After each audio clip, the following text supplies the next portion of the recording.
Bom dia a todos os que estão assistindo. Este vídeo, ele é diferente. Primeiro, é um especial de 2 anos de canal, o que é bom, porque eu estou impressionado que esse canal chegou a 2 anos. Por causa desse vídeo, eu irei preparar um tema só para vocês. Será um tema que eu queria fazer desde um tempo.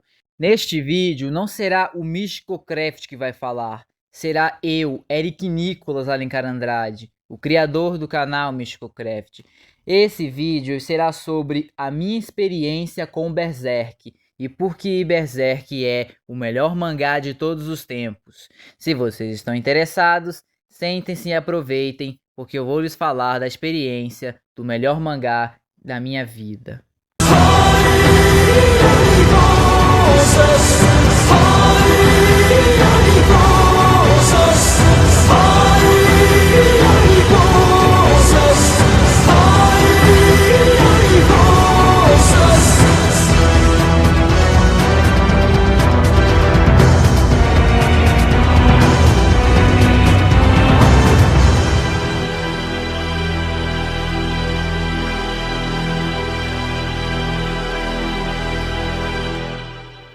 Tudo começou quando num belo dia, este menino chamado Eric Nicolas estava assistindo vídeos no YouTube. Na época, ele assistia um canal chamado Scroll Attack, que tinha uma página chamada Death Battle, que eles pegavam personagens diferentes de determinadas franquias e colocavam eles para lutar. Mas diferente dos Battle Shorts que temos hoje em dia, eles ainda fazem batalhas animadas. Eles pegam os personagens, analisam os pontos fortes e pontos fracos, mostram seus melhores feitos e fazem toda uma animação e explicando por que tal personagem vence no final de cada vídeo.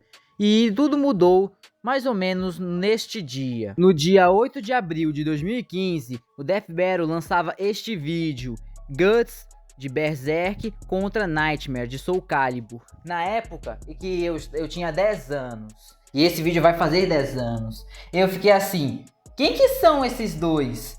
E eu disse pra mim mesmo, eu não sei quem vai vencer, mas se eu tiver que escolher, eu acho que vai ser esse tal de Guts que vai vencer. E no final do vídeo, eu estava certo. Nem pense em falar que é spoiler, o vídeo vai fazer 10 anos. Nem reclamar de spoiler. Mas essa tinha sido a primeira vez que eu havia ouvido o nome Guts e ouvido a palavra Berserk. Mas ficou por isso. Então, anos depois, eu já tinha ouvido falar de Berserk por umas experiências diferentes. No caso, eu vi algumas imagens aleatórias que passavam por aí. E quando alguém me perguntava sobre Berserk, eu sempre falava: eu já ouvi falar, Berserk é um mangá mega violentozão e brutal. Eu nunca li, mas eu sei o que é isso. Eu só vi umas imagens. Na época eu nunca havia visto nada sobre isso. E nesse período eu fui desse jeito. Eu ficava vendo vários outros animes, mas eu nunca toquei em Berserk. Até mais ou menos 2021 e 2022. Onde eu estava tão saturado de animes porque eu tinha virado um otaku muito ridículo. Sabe aqueles otakus com que você realmente teria vergonha? Pois então, eu era desse jeito. Mas eu tinha saturado de animes e não queria mais saber de nada disso. A coisa mais próxima que eu fazia era só olhar, mas nenhum tipo de anime me interessava. Até o dia que eu conheci Vinland Saga e eu decidi assistir. Eu achei legal. Eu fui ler o mangá, tinha gostado também. Mas todas as vezes que eu olhava pra Vinland Saga, eu sempre falava: isso parece Berserk. Porque eu tinha tentado ler um pouquinho de Berserk, mas depois eu desistia. É porque eu não tinha entendido direito. Então, depois de mais ou menos 2 anos, provavelmente para 2023, 2024, eu finalmente decidi, vou ler Berserk a sério, ler todo esse mangá, ou pelo menos até onde ele tá. Então comecei a ler, eu vi os primeiros capítulos e eu achei estranho que ele tinha uma coisa chamada capítulos negativos, que eu fiquei sem entender, mas depois eu compreendi que isso era a introdução de Berserk. E depois dessa introdução mostraria o passado do menino Guts e mostraria os momentos atuais dele. E o passado do Guts ele envolve tragédia, envolve dor, mas envolve momentos engraçados, momentos de união e momentos que o mudaram para sempre. Como um exemplo, quando ele conheceu o grupo chamado Bando do Falcão, que tinha ótimos personagens. Judô, que era um dos personagens mais carismáticos e mais legais do Bando do Falcão, um dos personagens mais incríveis que já foram apresentados. Temos também o Pippin, que apesar de ser um cara grandão, ele era um grande sábio, mas de poucas palavras, e também era um dos mais fortes do grupo. Temos também a Casca, que se tornaria o amor da vida do Guts, mas de início eles se odiavam, mas depois toda essa sua relação foi construída de uma forma tão bonita que eu vou apresentar mais tarde. Rickert, que de início foi um personagem que eu achei legalzinho e depois acabaria se tornando um dos meus favoritos de Berserk. O motivo será explicado lá pra frente. E o Griffith, que de início eu sempre ficava assim, pô, eu sei que esse cara deve ter feito alguma coisa ruim pro Guts, mas como eu não sabia o que era, eu sempre ficava assim, o que esse cara fez de tão ruim? Sem contar que ele não parece uma má pessoa. Se eu soubesse as atrocidades que o Griffith faria, eu teria odiado ele desde o primeiro minuto que ele tivesse aparecido no mangá. Esse mangá ele tinha me chamado a atenção por vários motivos diferentes. Um primeiro motivo, que foi o principal, era a violência e brutalidade.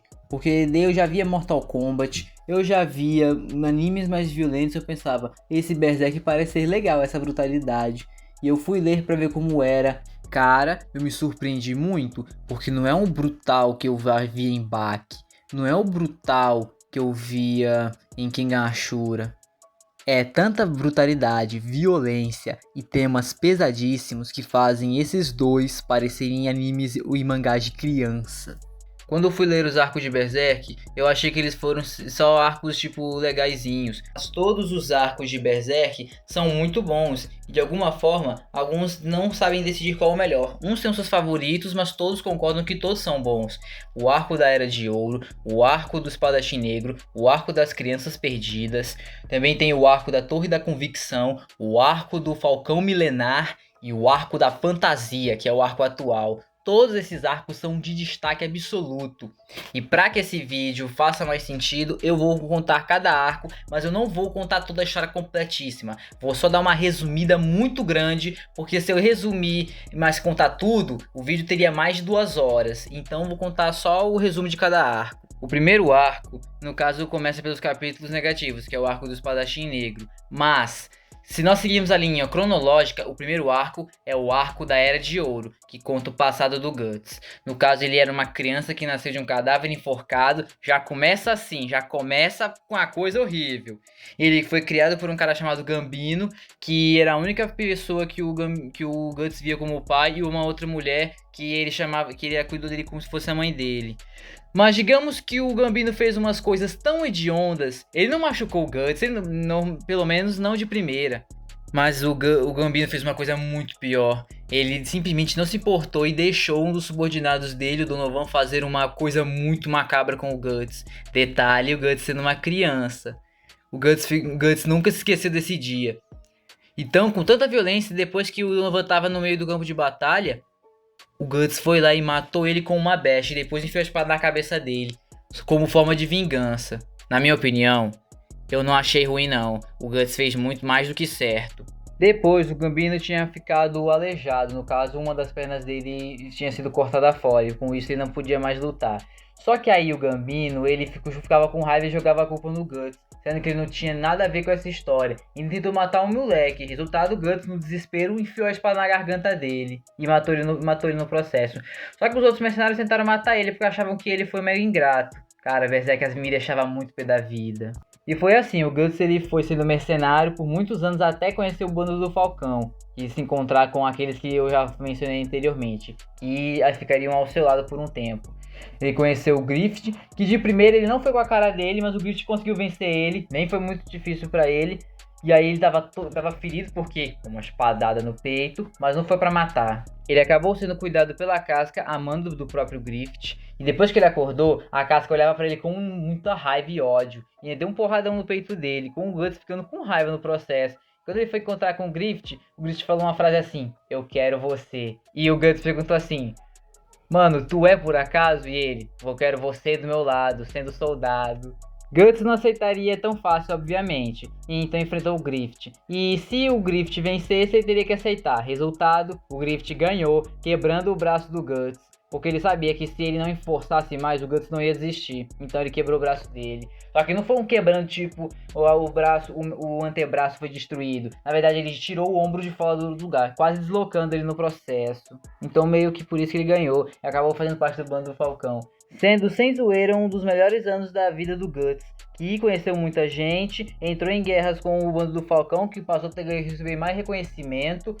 Quando teve um período que a Casca acabou ficando com uma febre maldita e o Guts que cuidou dela, e depois que ele ajudou ela a fugir, foi onde o Guts ganhou o apelido o Assassino de 100 Homens, que tem um dos painéis mais da hora de Berserk.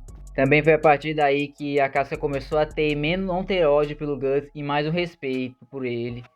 Com isso, depois, 3 anos servindo o bando do Falcão, o Guts foi deixar o grupo porque ele precisava encontrar um sonho, uma motivação para si próprio. Mas o Griffith não aceitaria isso. Tanto que quando ele acabou enfrentando o Guts, só que dessa vez, a força e determinação de Guts era maior que o sonho do Griffith. E com isso, Griffith perdeu. Só que o Griffith acabou tendo umas ações que foram, claro, tudo a perder. E o bando do Falcão acabou sendo caçado pelo reino de Midland, que é o reino que eles tinham ajudado. Detalhe que antes o Guts já tinha dado de cara com um cara chamado Nosferatu Zod, que acabaria sendo o personagem mais recorrente, vista sua própria história. Com o Guts, então, sabendo que o bando do Falcão estava sendo caçado, ele voltou para ajudar o grupo. Ele conversou com a Casca, que mesmo tendo ódio, ela admitiu que todas as vezes que o Guts estava sangrando era mais por causa da Casca, que ele estava ajudando ela. E sem zoeira, eles realmente deram uns pegas no meio da floresta. Eu tenho um volume que isso acontece.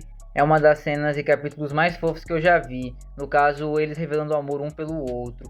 E depois disso, eles decidiram resgatar o Griffith, que tava todo só o bagaço, o bicho tava todo quase carcomido. Eles acabaram então tendo que fugir e o rei de Midland ele mandou os cães negros para perseguirem o bando do Falcão, liderados por um cara chamado Ewald. O que é esse cara? Basicamente um dos maiores malditos do universo de Berserk. O que foi que ele fez? Eu não vou mostrar, nem falar, porque as atrocidades são tão doentias e nojentas que não tem como esse vídeo ser monetizado normalmente. Então, só tentem imaginar as piores atrocidades que um ser humano é capaz de fazer. Esse cara consegue fazer pior. Mas o bando do Falcão não era idiota, eles estavam preparados para enfrentar esse grupo, montaram várias armadilhas. Só que o Ewald, ele era um monstro. Literalmente, ele se transformava em uma criatura chamada Apóstolo, que são seres demoníacos que já foram seres humanos, mas abriram mão da própria humanidade e das coisas mais importantes da vida deles para se tornarem aquelas criaturas macabras. Guts brigou com o Ewald, uma das lutas mais intensas e épicas de toda a saga de Berserk, todo o mangá inteiro, são uma das melhores lutas que eu conheço, com o Guts conseguindo matar ele. Apenas para nós descobrirmos que o Ewald ainda estava vivo e estava tentando encontrar o Behelit do Griffith, mas o Nosferatu Zod reapareceu e ele, além de rasgar o Ewald no meio, ele tinha falado aqui para eles, todo o bando do Falcão, que eles seriam marcados e no futuro próximo, que seria o eclipse provocado pelo Griffith, que estava numa condição toda doentia, bizarra e triste. Aí foi o que ele fez, ele tentou se matar, mas não conseguiu. Aí foi o que ele fez, pegou o Behelit e provocou toda uma onda de morte e demônios, que lhe disseram o seguinte: se ele sacrificasse a coisa mais importante para ele simplesmente receberia poderes inimagináveis. E o Griffith, com 3 palavras, disse: eu o sacrifico. E foi nesse exato momento que toda a fã de Berserk olhava para Griffith com tanto ódio que preferia matá-lo no momento que ele aparecesse. Porque você não tá entendendo, todo mundo foi destruído, rasgado, triturado, quebrado, brutalmente, todas as coisas possíveis. Com todo mundo lutando pela própria vida, mas morrendo em vão no processo. Com o Guts sendo um dos poucos vivos, rasgando todos os apóstolos, machucando eles muito, todos que ele encontrava. A Casca conseguindo se defender, mas o Judô foi rasgado e morto. O Pippin partido no meio, Corpus devorado por uma demônia. Todo mundo foi obliterado. Os únicos que sobraram eram o Guts e a Casca, porém a Casca ela foi abusada pelo próprio Griffith na forma Femto, o Falcão da Escuridão. E o Guts, ele tentou parar ele, só que um demônio mordeu o braço dele. Então ele tentou furar a gengiva dele, não conseguiu, teve que cortar o próprio braço, foi pra cima do Guts, mas depois foi jogado no chão. E quando ele tentou, os demônios botar e cair em cima dele, segurando ele. Obrigaram a ver a cena enquanto ele não podia fazer nada, com os demônios até furando o olho direito dele. Só que eles acabaram sendo salvos por um cara chamado Skull Knight, que é um cavaleiro caveira, que mais pra frente parece que é revelado ser o rei Geyser, que era o rei de um império que existiu 1 milênio atrás.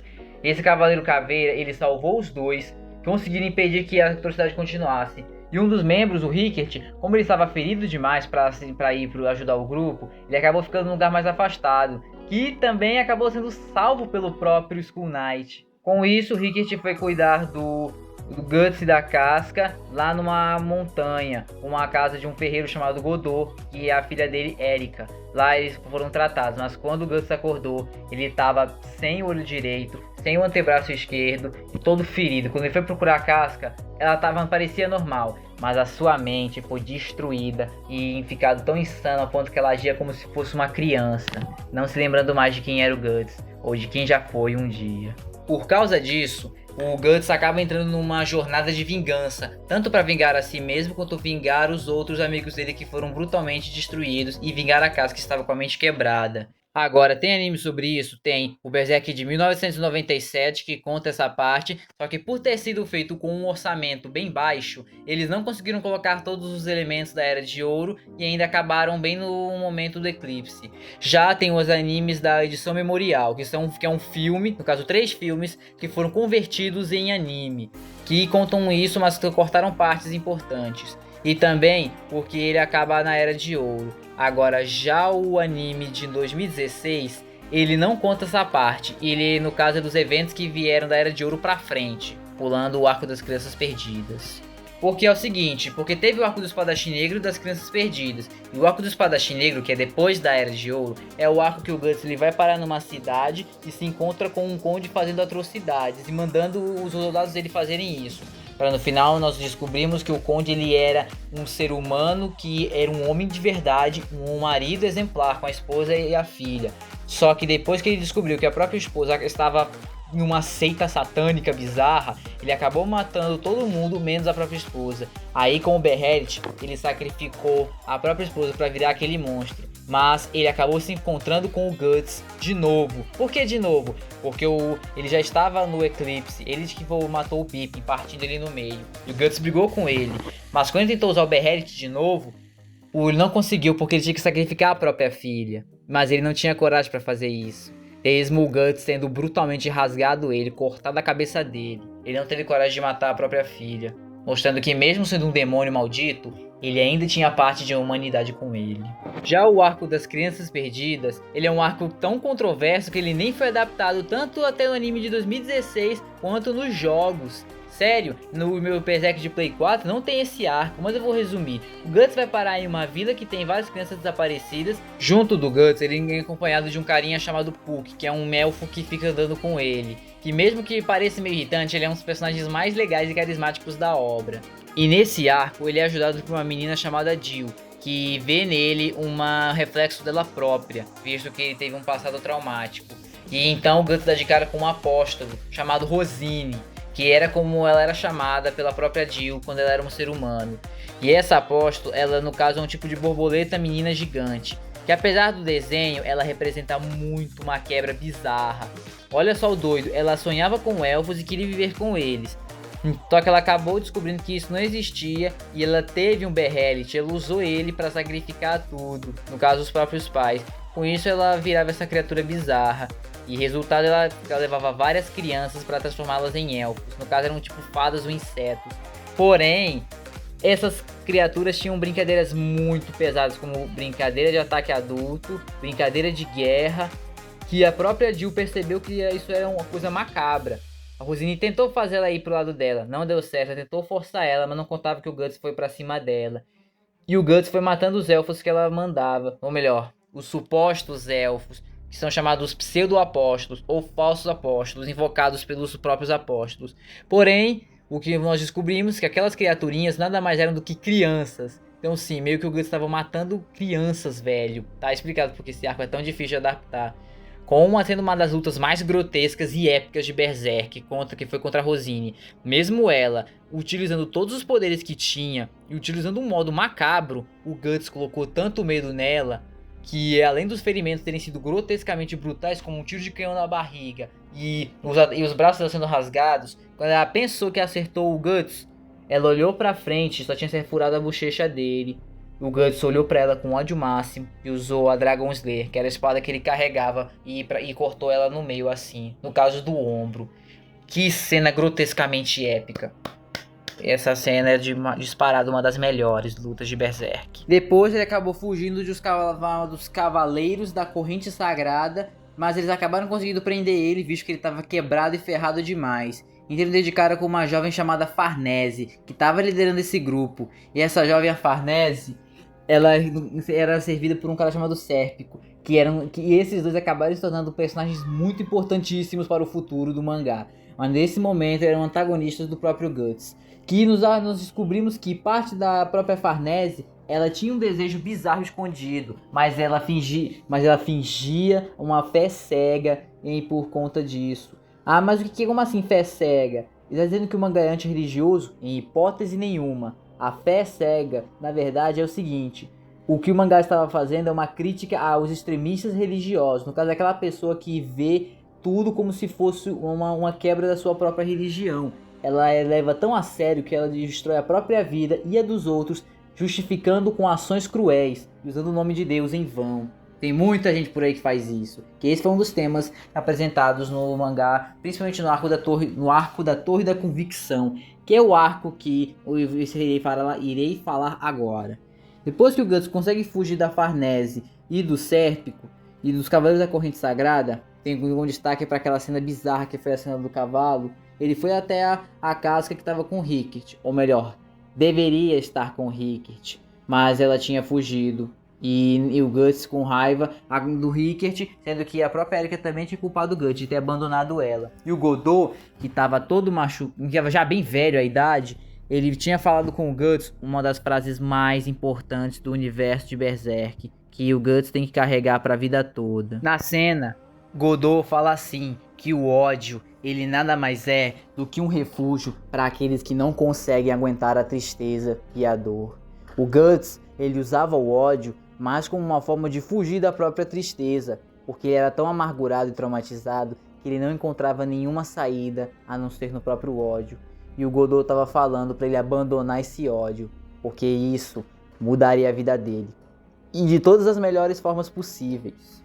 Com isso, o Guts ele vai viajando com o intuito de encontrar a casca, e aí nós vamos parar num lugar chamado Torre da Convicção, que hoje está acontecendo várias execuções à la Inquisição. Caso vocês tenham estudado sobre isso, eu não preciso falar. Mas resumindo, foi um evento onde muitos chamados de hereges eram violentamente assassinados, com o intuito de, pelo que eles diziam, era para evitar que a religião de Deus fosse destruída. Na verdade, isso foi só utilizado como um bando de gente muito cruel que tentava usar o nome de Deus em vão. Por causa disso que muita gente xinga o cristianismo. Sinceramente, se você xinga o cristianismo por causa da Inquisição, então você é uma pessoa bem triste. Mas o cristianismo não tem nada a ver com o que essas pessoas fizeram com essas atrocidades. Tem nada a ver. Jesus nunca falou nada disso. Sobre essa coisa de obrigar ou você ter que fazer os outros acreditarem nele. Ele fazia você escolher se você queria ou não. Se você não quer, tudo bem, você vai estar perdendo a salvação, mas ele não vai te obrigar a aceitar.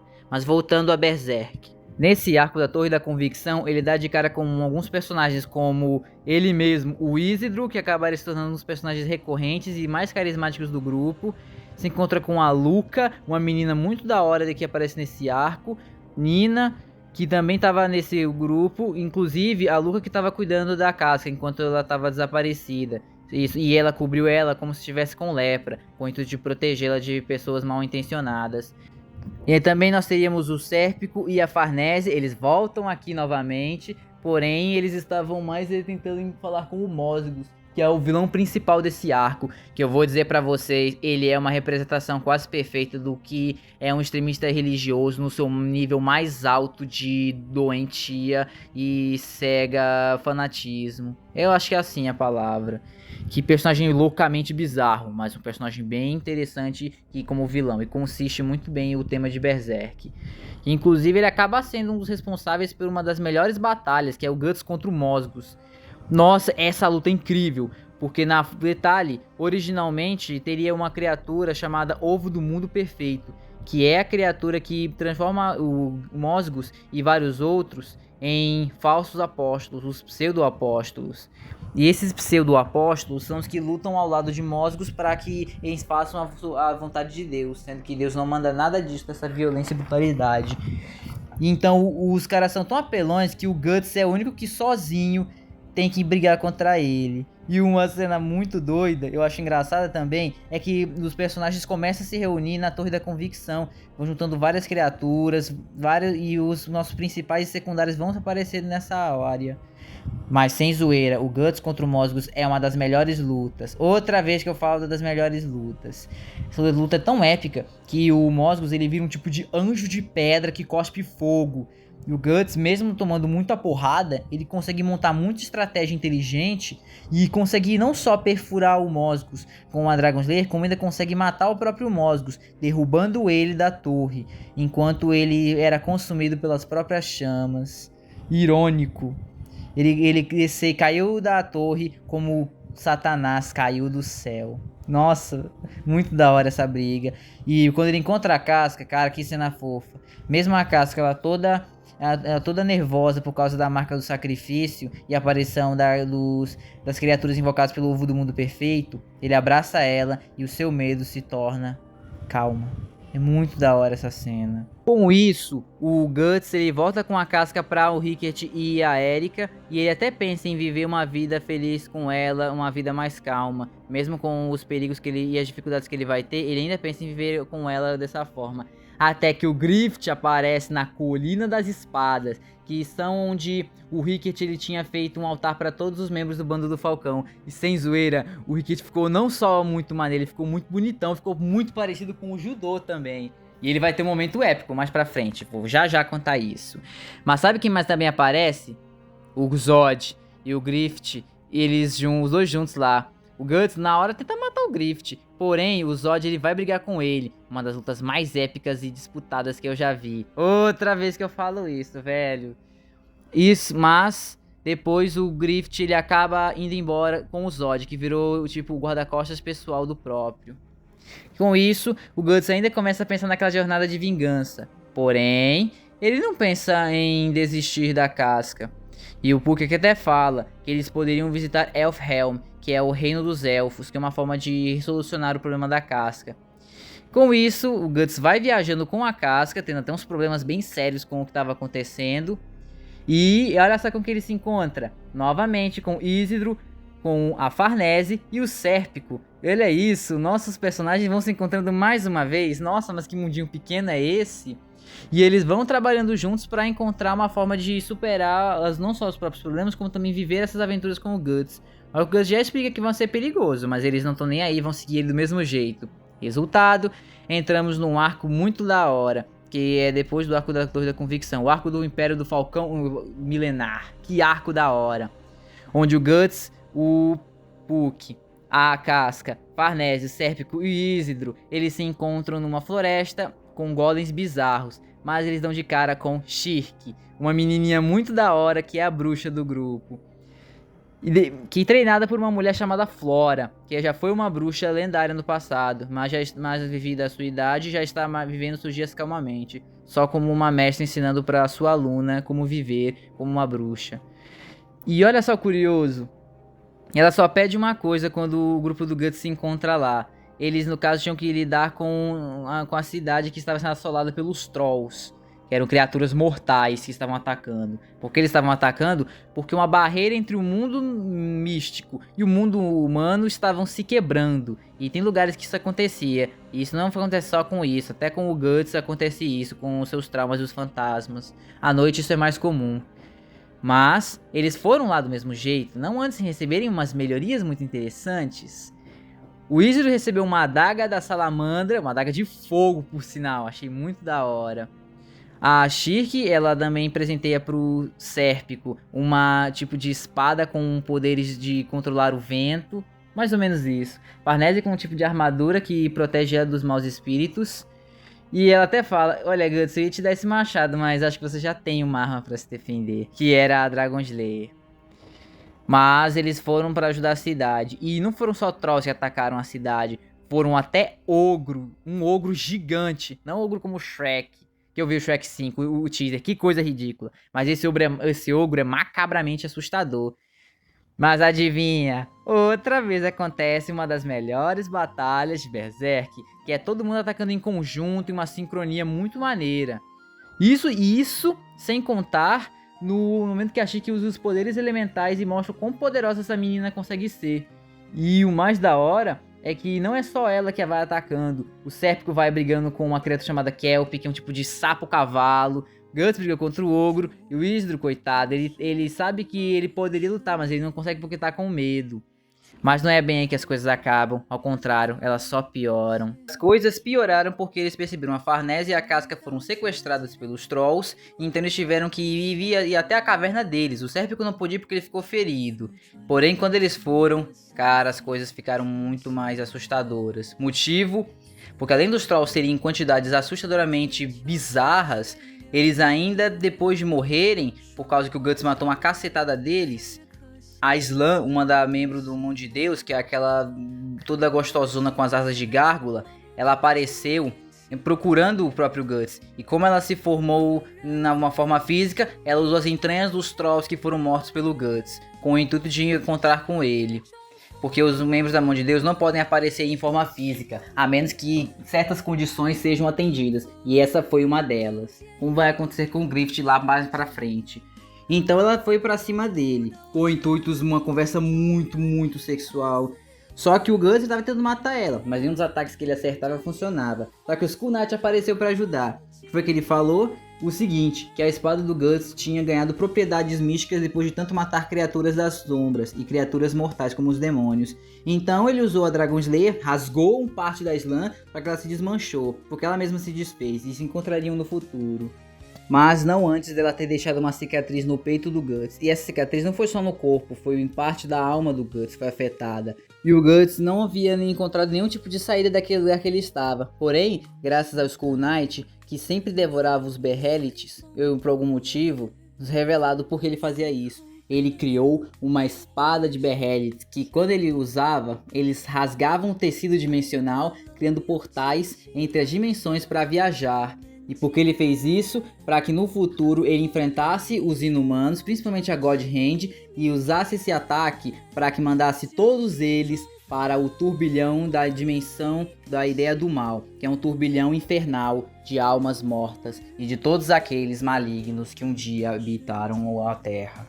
Com todo mundo recuperado, apesar do Guts ainda estar ferido por causa da alma dele ter sido afetada, eles foram voltar até a Flora e a casa dela, na floresta. Mas descobriram que ela estava sendo atacada por enviados do Griffith. No caso, eram soldados do demônio e principalmente o Zod e o Grumbeld. Todos estavam lutando, principalmente o Guts, que estava tentando enfrentar o Grumbeld. Mas adivinha, o Grumbeld era apelão demais.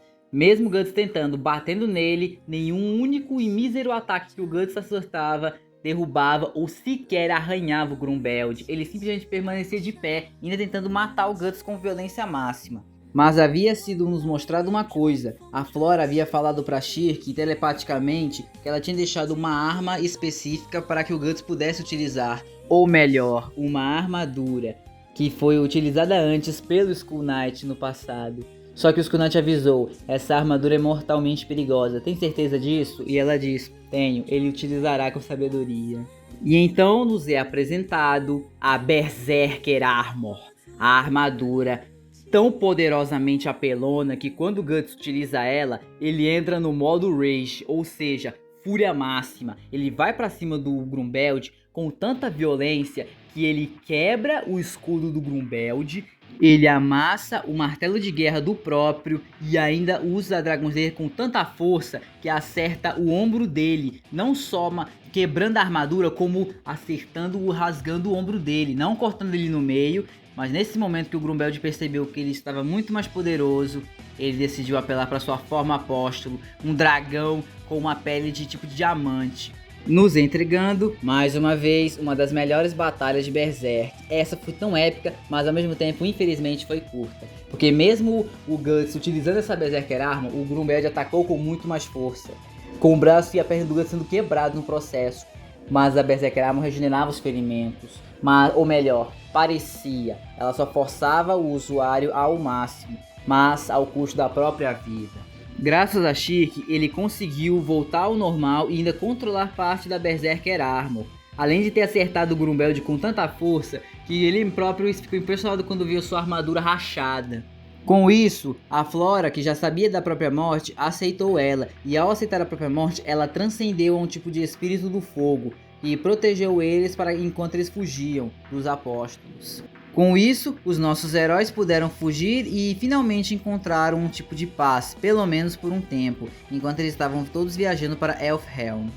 E um painel que eu tenho que comentar sobre essa saga principalmente é um painel que o Guts está olhando para os companheiros atuais dele e se lembrando do Bando do Falcão. Nesse momento ele fala que ele jamais imaginou que encontraria um novo grupo. Ele se sentia em casa, quase como se fosse uma família que ele um dia já teve. Mas o nosso grupo não estava só unido, eles agora tinham o objetivo principal, que era viajar para Elfhelm, e todos foram em viagem. No caminho eles passaram pela cidade onde, olha só, a Farnese morava, no caso com o pai e a mãe dela, já que ela era da família nobre.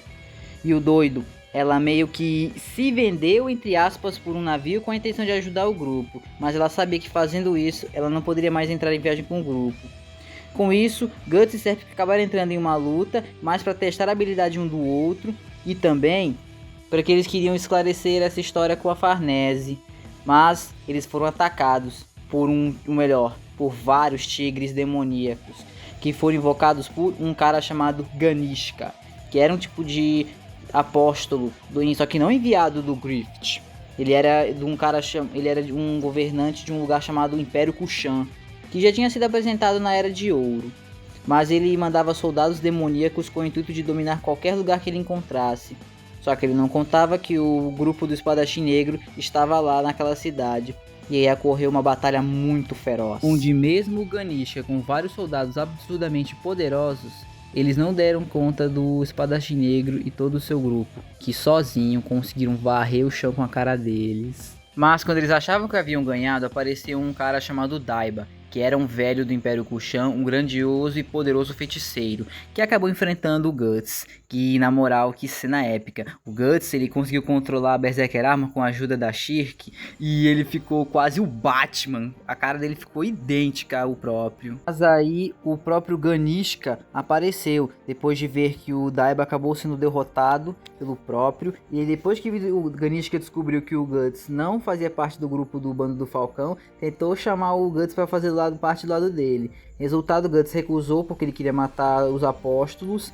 E então o Zod e o Guts juntos foram atacar o Ganishka.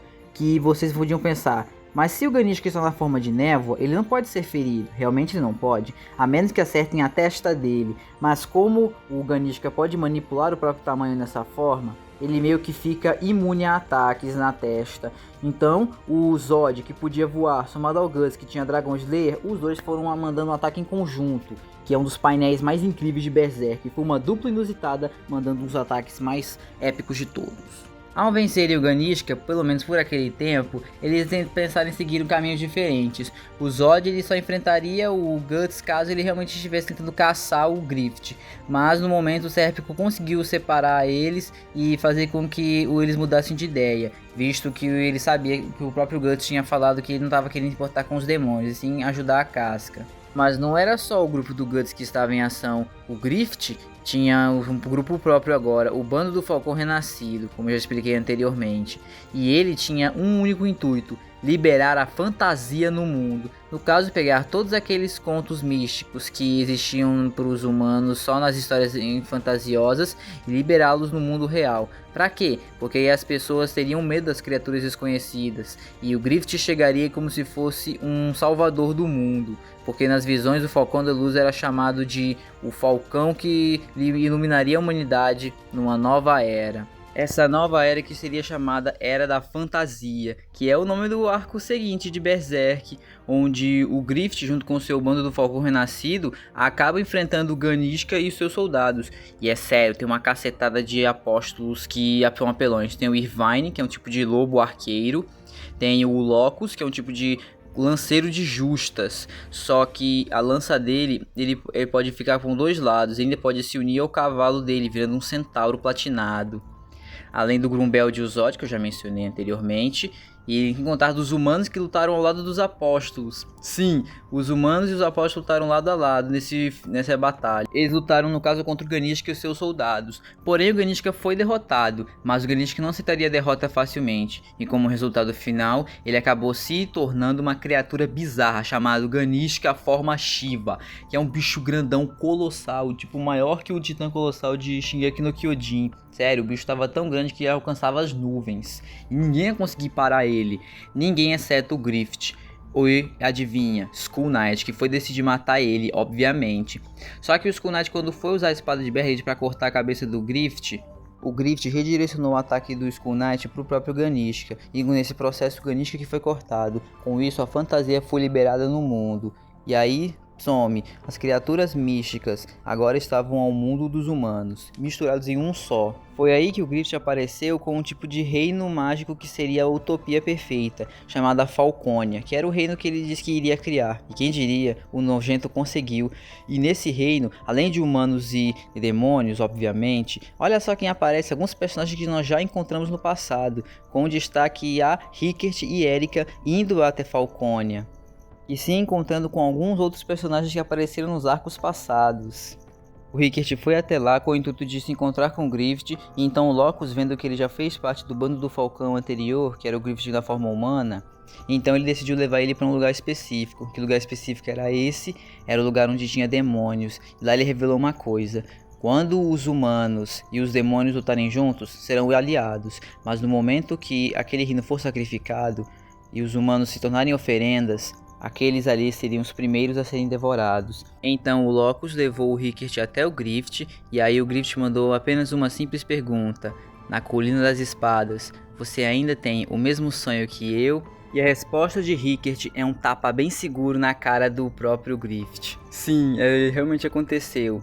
E ainda depois explica o porquê que ele fez isso, com essa frase: que ele estava envergonhado por não ter conseguido seguir eles em Windham naquele dia para resgatar o Griffith. Ele disse que tinha um débito a pagar e não conseguia arcar com esse fardo. Mas naquela colina das espadas, quem forjou todas elas foi ele, em memória a todos aqueles que morreram. Com isso, ele termina falando assim: comparado ao emblema antigo do bando do Falcão, o formato das asas do Falcão da Luz é um pouco diferente. Então ele termina: eu sou liderado por Griffith das Asas Brancas, eu sou Rickert do bando do Falcão, e o Falcão da Luz não é o meu comandante. Adeus. E foi exatamente nesse exato momento que, com apenas algumas páginas, o Rickert passou de um personagem legalzinho para meu segundo personagem favorito de Berserk, perdendo apenas pro Guts. E também tendo muitas outras cenas durante o arco da fantasia com os nossos protagonistas, tendo até o Guts dando de cara com um deus do mar, que ele se encontrou depois de todo o grupo irem de navio até uns bichos bizarros que na verdade eram parte desse deus do mar. Conhece até uma menina Isma, que é um tipo de sereia humanoide. Ainda teve outros eventos que aconteceram mais pra frente, mas eu não vou falar tanto porque aí seria spoiler do que tá acontecendo agora. E pra quem ficar interessado em Berserk vai conhecer por aqui. Ou vocês podem conhecer pelo canal Sociedade Z ou Subsolo Geek 2.0, que eles fazem a narração de Berserk, muito maneira. Porém, Berserk ainda não acabou. Eu diria que Berserk tem pelo menos mais uns 10 anos. No caso 8 se estiver em 2025, que é o ano atual. Porque pelo que eu vi, o Kojimori disse que provavelmente serão uns 10 anos de desenvolvimento. Eu espero que no futuro ele consiga finalizar o meu mangá favorito de todos os tempos, que o mangá tinha sido paralisado depois da morte do Kentaro Miura, vulgo criador de Berserk, o lendário, o melhor. Ufa, finalmente. Esse foi o final do vídeo. Caraca, que vídeo demorado. Mas espero que tenha simplificado o quanto eu amo Berserk. Sério, é o mangá que eu mais gostei de ler na minha vida toda. Eu nunca vi um mangá tão incrivelmente bem feito quanto esse. O mais próximo que eu vi foi Jojo. Mas em anime foi Fullmetal Alchemist. Que mangá incrível. Eu quero muito que vocês também leiam Berserk. Um dia vocês vão amar esse mangá tanto quanto eu amo. Ou não, vocês podem não gostar tanto, mas seria muito legal se vocês conhecessem. Eu sei que tem coisas que eu esqueci de comentar, como os jogos de Berserk, mas eu não esqueci. Na verdade eu não vou falar dos jogos de Berserk aqui, porque eu vou criar um vídeo especial só sobre os 3 jogos de Berserk. Um vídeo só pra eles 3. E analisando qual foi o melhor e qual foi o pior. ou qual foi a coisa que mais me chamou a atenção em cada um deles. Também tem os animes de Berserk, só que o anime de 97, ele infelizmente acaba no momento do eclipse, visto o seu baixo orçamento. Já o edição memorial, apesar de ser legal, ele meio que para na Era de Ouro e ainda corta muito conteúdo do mangá. E o anime de 2016, cara, além de uma péssima animação, sério que animação feia pra caramba. Eles também contam os arcos futuros, como o arco da Torre da Convicção e o arco do Falcão Milenar. E ainda tem outra coisa que eu tenho que comentar sobre um cara chamado Susumu Hirasawa. Como é que eu podia falar um vídeo de Berserk e não falar sobre esse cara? Caso vocês não saibam quem é Susumu Hirasawa, ele foi o responsável por criar a trilha sonora de Berserk, tanto do anime de 1997, quanto ter criado a música Sangue, que é a música que aparece no jogo Berserk do Play 2. Ele também criou a trilha sonora do Berserk do Dreamcast. Esse cara, o Susumu Hirasawa, ele é tão importante para Berserk quanto o Koji Kondo é importante para Nintendo. Caso não saibam, Koji Kondo é o cara que fez a trilha sonora de Super Mario Bros. E The Legend of Zelda, entre muitas outras franquias da Nintendo. Então por isso que é importantíssimo falar sobre essa pessoa maravilhosa. Berserk em si é um mangá muito curioso, porque ele tem muito conteúdo para se falar. Sério, tem como falar os painéis mais épicos de Berserk, os melhores personagens de Berserk, as melhores lutas de Berserk, os melhores vilões de Berserk, os melhores jogos de Berserk, tudo dá pra falar. Berserk tem tanta coisa pra falar que um vídeo assim seria muito extenso.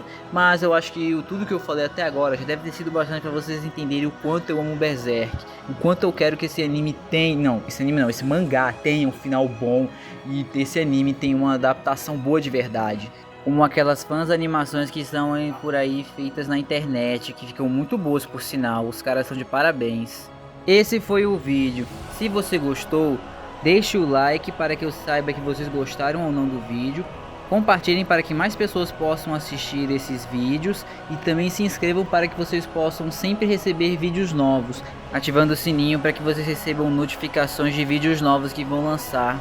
Eu desejo a vocês todos um ótimo dia. E caso não veja vocês novamente, boa tarde, boa noite e durmam bem. Que Deus abençoe suas vidas.